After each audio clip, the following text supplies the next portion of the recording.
Yeah, I mean, look, it's this thing, Nicholas, where I think that it's not good enough for the three most obvious people to go in this. Made sense by Tuesday. You got rid of the bloke who was directing things, sort of a fairly stupid lieutenant, and the now former Minister for Suburban Development. They've got to get rid of the staff. They've got to make sure that the people who have any connections back to them through the branches go, because essentially, sure, you can change the heads of a crime family, but the crime family still exists. You need to go root and branch. And, punting it off to Steve Bracks for the 483rd time to investigate the Labor Party, only to conclude that, it was 3 months ago, let's move on, is not really going to change the Labor Party.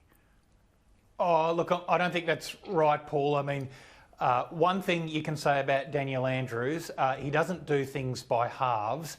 And the intervention which he has made around this shocking scandal is nothing short of revolutionary in the Victorian Labor Party. I mean, obviously, you've seen 3 cabinet ministers go. There will be staff going as well. It's called in IBAC, which is the State Corruption Commission, which has, pretty draconian powers, it needs to be said, to basically do whatever it needs to do to get to the bottom of something. He's called in the Victorian Police as well. But why aren't the staff to investigate if there's been criminal investigation. When's He's suspended Ombudsman? all... Hang on, just let me finish, because this is quite a shopping list. He's gone and suspended all ballots in Victoria till 2023, until they can get on top of what's going on in the branches of the party. He's called in Steve Bracks and Jenny Macklin, 2 of the most respected figures of the party. I mean, for people outside of Victoria, Steve Bracks is like the John Howard of Victorian Labor. Electorally successful and just extremely respected figure. And Jenny Macklin is incredibly smart and hugely respected as well. So these are 2 giants of the branch that have been brought in as administrators of the party.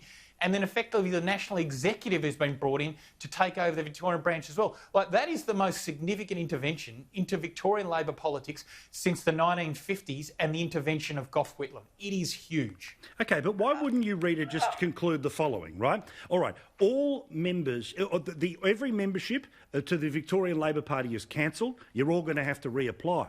So then normal people come forward and they reapply. The process takes about a month and it's done. Instead, there's going to be a lot of noise and a lot of smother here, but the party won't have changed. Someone will still owe someone a little favour, and the international language of mate will still exist. And that branch stacking culture, the absolute disrespect for the rank and file members, the misuse of public money, all of that is rife. It's not restricted to these 3 who've stepped down. To lose 3 ministers in less than 48 hours. I mean, this party is in absolute disarray. And you know what would be revolutionary, Nicholas? It would be for Dan Andrews to step down. That would be revolutionary, because he has been party leader for 10 years. He is, at the end of the day, the buck stops with him. The fish rots from the head down. He has overseen this culture of cover-ups and branch stacking and corruption. We saw with the red shirt scandal, the Ombudsman found that they had systematically rorted taxpayer money. They went to the appeals court, the Supreme Court, even the High Court to stop that inquiry into that rorting. They failed every time.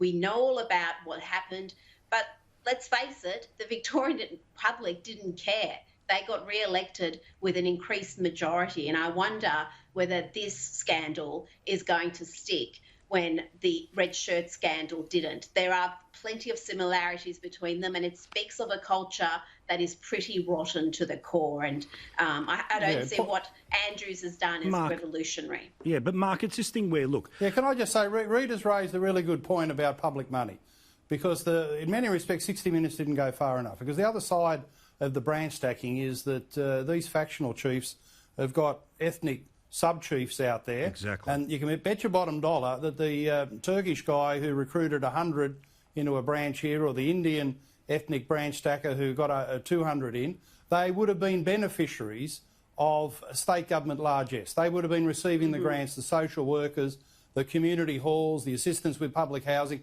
That's the dirty, genuinely corrupt side of ethnic branch stacking. It's abuse of the ethnic communities, yes, but there's all these chieftains who are the beneficiaries. They'll say, you've got to join up, because the government will be giving me grants, or you'll get public housing, and this is how it works inside the Labor Party. So there should be a full audit of all the grants that have gone out to these groups over a long period of time. And Nicholas, you'll need more than a couple of ex-political administrators. You'll need Perry Mason and Sherlock Holmes to work out the true extent of the corruption that's gone on as a direct byproduct of ethnic branch stacking.